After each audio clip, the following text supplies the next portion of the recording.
Welcome back, guys. We've hit the part of our show where we call it the final thoughts. And our final thoughts today, we're going to leave you with our lying hamstring curls. What are the benefits? What are the pros and cons? And what's all about this arched back, kind of prototype that we see? We look around the gym, we'll see someone doing it, and you see this butt in the air, back arched, and they're just kind of using momentum, bringing the heel to butt in the hamstring curl. So if you guys think about neutral posture, this kind of goes back to one of our first episodes. There's something that you can kind of think about your pelvis being the foundation of your posture. And if you are standing up and you have your pelvis kind of almost like you're sticking your belly out, you'll see the front of the pelvis dip down to the floor. Think of your pelvis like a bowl of water. If you tip the pelvis forward, you're dumping water onto your toes, okay? Same thing if you have it rocked too far backwards, you're dumping water back towards your heels. You want to find a good neutral pelvis in almost everything that we do when it comes to, working out. You want to train your body, not just through the movement, but through the movement increasing and focusing on that neutral posture. So bring it to the hamstring curls. Some machines have a little bit of an arch right below where the pelvis would line up, and that's kind of nice because it sets you up to where if you bring the pelvis neutral and then you bring the heels to butt in the hamstring curl movement, it's quite humbling how weak you might be. I know for years, I don't think we really focused in on like keeping that pelvis. I'm talking about back when we first started bodybuilding. You're kind of just trying to see how much you can move, and you didn't really think about, as a kid, what am I doing to my lower back? But if you arch your back and you bring your, you complete that movement of the hamstring curl, you're training yourself into that hyperlordotic position. You're jamming your facet joints, which can increase lower back pain. You could be creating a pattern to where, let's say you sit all day at work and then now you're going and doing this kind of a workout. You can wake up the next morning feeling, I got some low back pain. I feel jammed up back there. So we really want to focus in on, some key points on what we can look at while doing the movement, and then kind of humbling yourself on maybe rethinking your weight or the pin placement on, maybe you don't have that 10 stack or what will. You might have to cut it in half or cut it down to a quarter to really get that mind muscle to connect on the hamstring muscles that you're trying to chain. Yeah, it's actually funny. I'll go in and I'll go to do mine and I'll see somebody's got like 90 or 110 pounds on certain machines, and I'm like, you didn't know what you were doing. And I know, for sure. I know for a fact what I can do, and I'm a pretty strong guy. I can't possibly be able to keep up with that type of weight that somebody's putting on there. And I know that at that point they were using heavy momentum and swinging and arching. So what I really find easy for me to do is to engage the core. And when I engage my core as I'm doing that, and I can go really slow and focus on that, I do much better. And I really try to keep my waist as it's engaged as close to that bench as possible. Again, if it does have that little arch or a little angle, something by the pelvis, that helps because it does allow for a little bit more ease into the flexion of the hamstrings, and it kind of cuts out some of that, tendency to want to engage the lower back. Now, of course, again, it's okay to engage, but we need to engage all the way around so we're not taking that spine out of neutral. We'll see the same thing when it comes to some of the other options that we have for hamstrings. There's, of course, like the glute ham raise, which is an amazing option, very hard to me. I had a trainer back in the day who used to do kind of an alternate thing with me, and we call them broomsticks, and he'd hold a broomstick and like kind of take me out, and then I would kind of bring it back, and that was difficult. Oh yeah. But that was kind of the only way I could do them. I still have a hard time just with my weight, and I have a past knee surgery. I have a really hard time doing that glute ham raise. I mean, it can do it, but I don't think it's in as great of a form as it could be.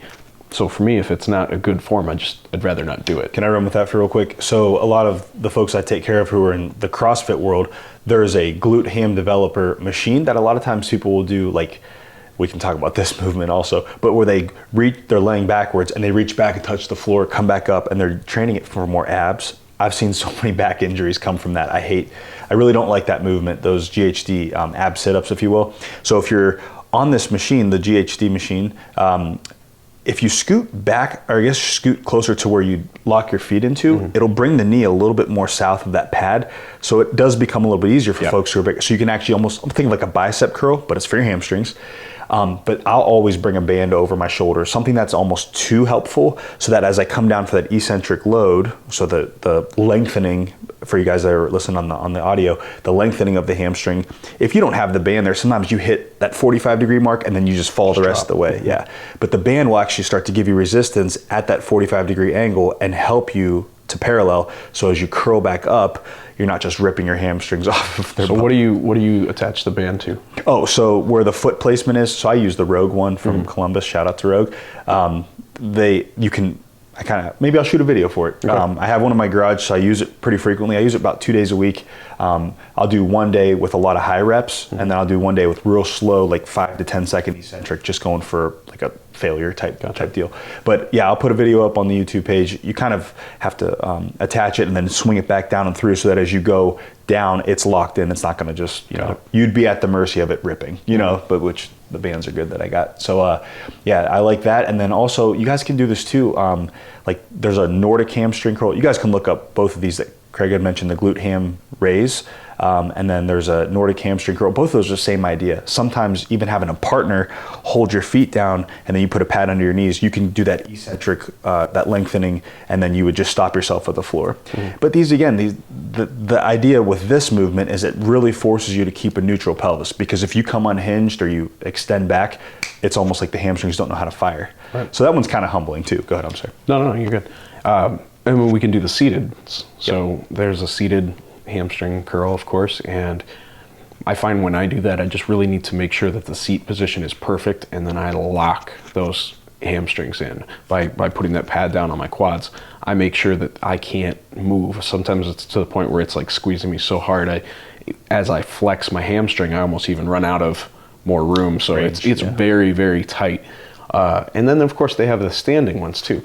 I think that people doing standing hamstring curls are probably as guilty, if not more guilty, than the people doing the lying ones, because they're hiking with a lot of force, and there's a whip-like action that they're moving in this undulating type of position, and invariably the abdomen sticks way forward. So I try to watch people and make sure that they hold that position. And even if you have the standing ones, a lot of them have like an arm pad. If I really focus on increasing my core and pushing into the arm pad, I can stop myself from trying to do so much anterior movement or lumbar extension through that range.